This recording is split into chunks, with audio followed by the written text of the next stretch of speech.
Did you forget we're celebrating Black History Month still?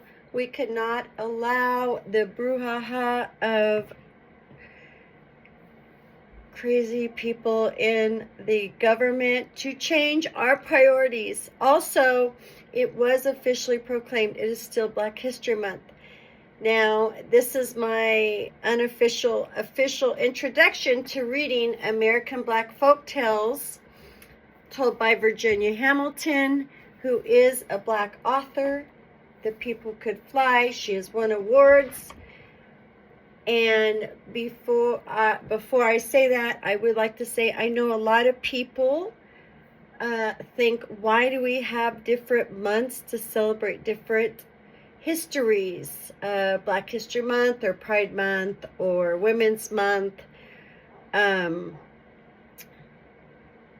Native American Month, which is quite new. People think this is divisive, but I tell you, this comes from the thought, so Gen X, we were raised with the melting pot concept, where we all come together to the country. Give me your tired, your poor, says the Statue of Liberty. And we are just a melting pot, and you put us in the pot, we all come out the same. But in the 2000s, that changed, and we realized America is a quilt. It's a beautiful, beautiful quilt. And it is not that we are all the same. The quilt of America, the quilt that is America's strength, and it's what sets her apart. So, we are a young country also, but that is why we celebrate Black History Month, and we just celebrate different cultures. And I want to also give an example, because it can take some time to understand why history isn't all the same. Like, I'm not talking about what we're taught in school. I mean, I can learn on my own. I'm not relying on what I was taught in 12th grade. But depending on who you are, your history is going to be different. For example, Oregon Trail history, the settler history, is specifically YT history. It's not any other race, skin tone, whatever you want to call it, right? It's not Black history, it's not Asian history, it's specifically white tea history. People like me that came out on the Oregon Trail. Black history in Oregon is different from Black history in California. Asian history in Oregon is different than Asian history in California. Asian history, Black history, is going to be different than white history. Native American history, here in my area, we're the site of the so-called last Indian Wars, it's much different than the homesteading history of YT people in my area. And so we know about the Oregon Trail, but we don't know about all the other cultures and people. Now, a lot of times we talk about race and ethnicity and all of that, and I'm not discounting that, but what I'm saying is what I've learned by living in a lot of different places and by just observing people. I love observing culture and geography, is that there are cultures inside, skin tones. So that is why it's important. It is not divisive. It's an opportunity to say, wait a minute, I need to read up on this. Like, that's what I was, as a reminder that this is part of who we are. So excited. We're reading The Beautiful Girl of the Moon Tower. These are, and other tales of the real, extravagant, and fanciful. I have not read these before. I'm reading them and learning right along with you. And again, American Black folk tales told by Virginia Hamilton, If People Could Fly. The Beautiful Girl of the Moon Tower. There was a son named Anton. He dreamed that a girl placed a handkerchief over his face. He woke up, but he saw no one. Anton told his mother what he had dreamed. His mother said, Anton, you've dreamed of something enchanted. A few days later, Anton dreamed the dream again. It was exactly the same. A girl placed his handkerchief over his face. Anton, his mother said, you dream of a girl who lives with her father in the Tower of the Moon. Anton thought about how to get there to the Tower of the Moon. He started out. In the middle of a field, he met an eagle, an ant, a lion, and a dove. The four were quarreling over dividing a dead ox. Anton was kind enough to divide it for them. The eagle, the ant, the lion, and the dove were grateful.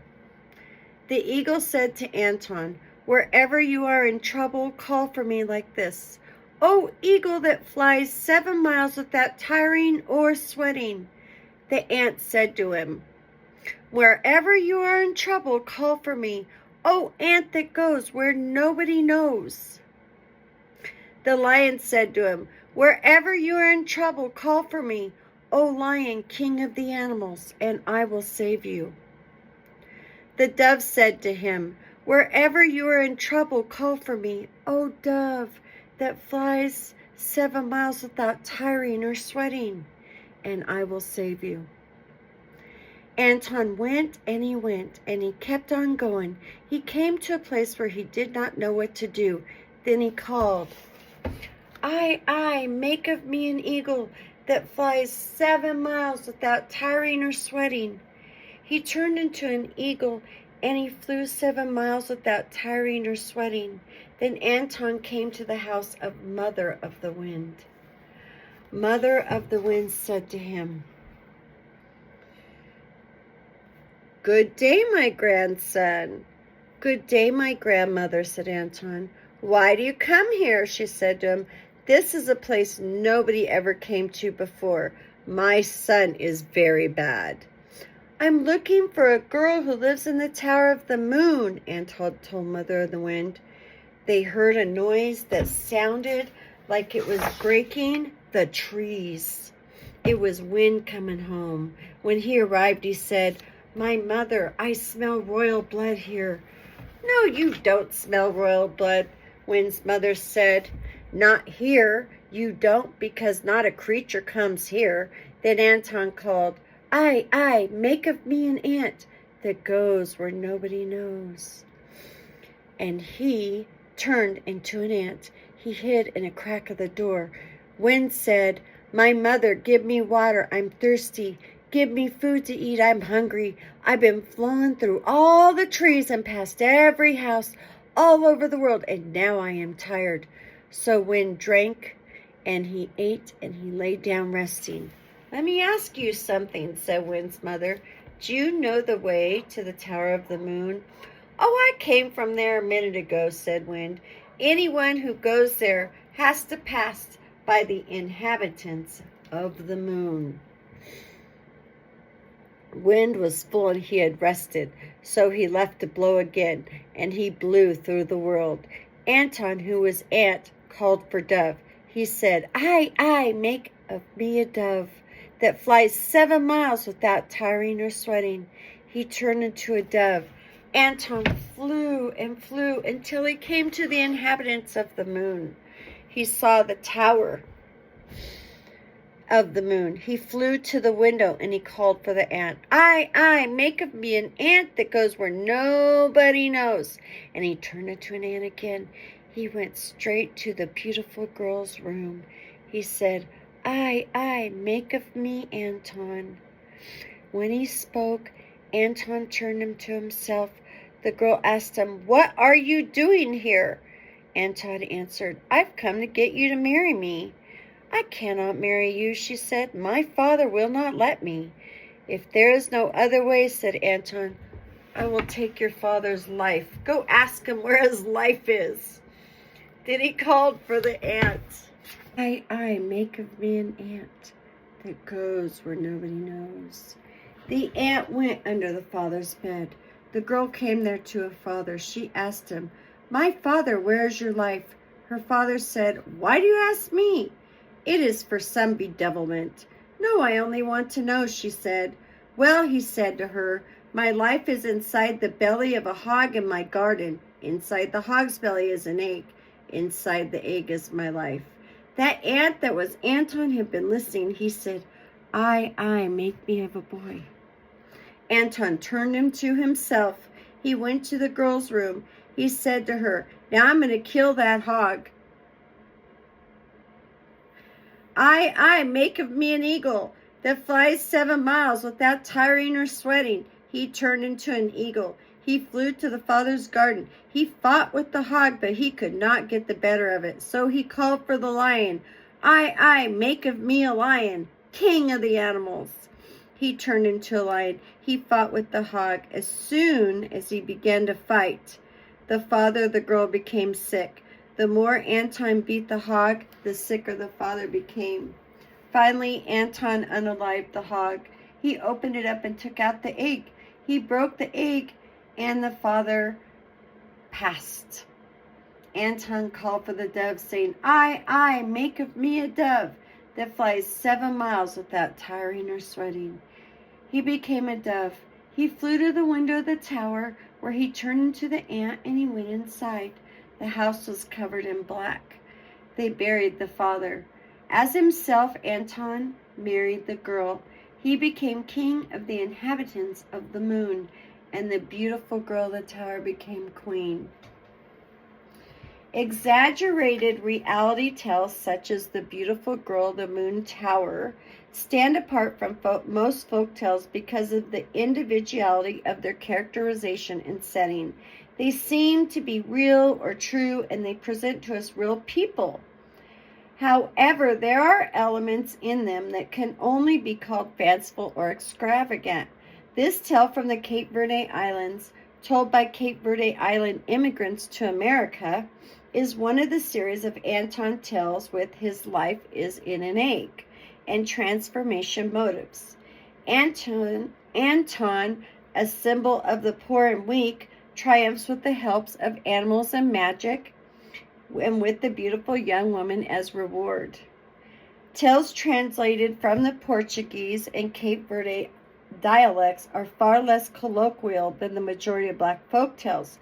This may be due to some extent to translation and also to the isolation of the Portuguese group in New England. Now we're going to read A Wolf and Little Daughter. One day, little daughter was picking some flowers. There was a fence around the house she lived in with her papa. Papa didn't want little daughter to run in the forest where there were wolves. He told little daughter never to go out the gate alone. Oh, I won't, Papa, said little daughter.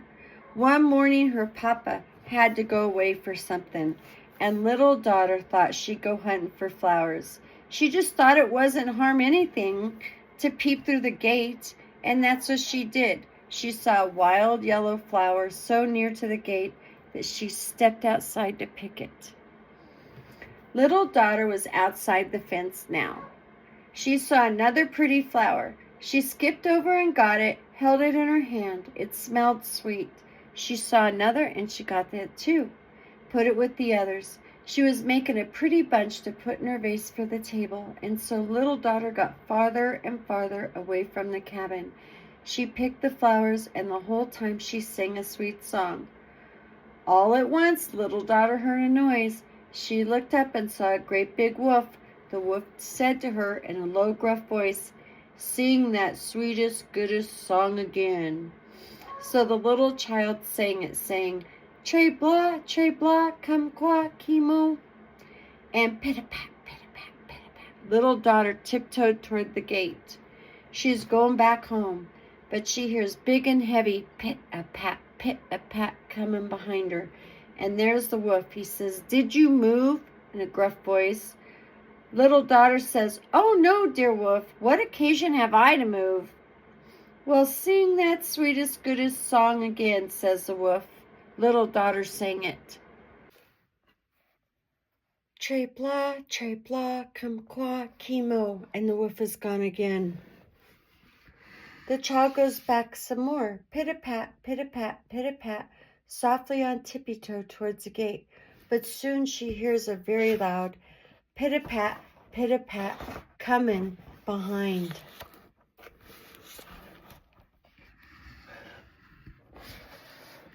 Here's the picture. And there's the great big wolf. And he says to her, I think you moved. Oh no, dear wolf, says little daughter tells him. What occasion have I to move? And he says, sing that sweetest, goodest song again. Little daughter begins. Tre blah, tre blah, come qua, chemo. The wolf is gone. But pit-a-pat, pit-a-pat, pit-a-pat coming on behind her.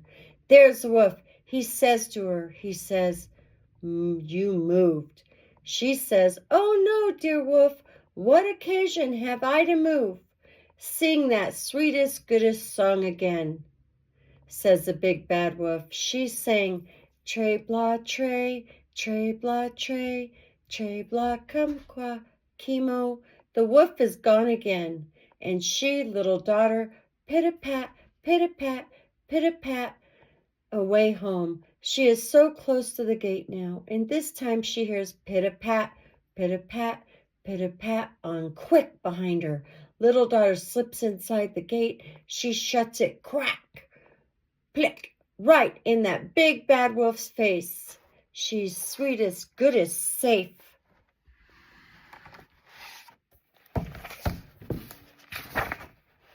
Fanciful tales such as this one often involve a curious relationship between people and animals. A Wolf and Little Daughter can be thought of as a wonder tale with a dreamlike quality expressed through the repetition of some of the words. The child and animal combination goes back to times when the slave was made the storyteller to the slave owner's children. In these tales, African sayings, words, or paraphrases survive. However, the meaning of the words does not survive in the song fragment Little Daughter Sings to the Wolf. When I want to say that my theory about the language is it probably had a message within the story or within that song that the people who were enslaved in that particular area knew what it meant. The other thing is I want to show you where the Cape Verde Islands are because I myself did not know. They are, not show you, tell you. They are about 300 miles off the west coast of Africa. So, I hope you enjoyed those stories.